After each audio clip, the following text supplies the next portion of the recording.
গল্পের নাম বুদ্ধিমান কচ্ছপ একদিনের কথা। এক বড় পুকুরে থাকতে কচ্ছপ টুনটুনি। টুনটুনি খুব অলস ছিল, কিন্তু মাথা ছিল দারুণ বুদ্ধিমান। একদিন দুইটা হাঁস তার বন্ধু ছিল। তারা বললেন, টুনটুনি, এই পুকুরে এখন পানি কমে গেছে, চলো আমরা নতুন বড় পুকুরে যাই। টুনটুনি হাঁস থাস করে বললেন, আমি তো উড়তে পারি না, তোমরা উড়ে যাবে আর আমি থাকব।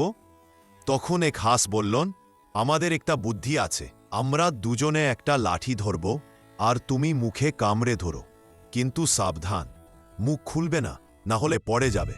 টুনটুনি রাজি হল। দুই হাঁস উড়ে গেল। কচ্ছপ মাঝখানে ঝুলে আকাশে উড়ছে। নিচের লোকেরা অবাক হয়ে চিৎকার করল, ওই দেখো, কচ্ছপ উড়ছে। টুনটুনি গর্বে মুখ খুলে বললেন, হ্যাঁ আমি। আর তখনই ধাস, সে পড়ে গেল মাটিতে। সবাই হেসে উঠল।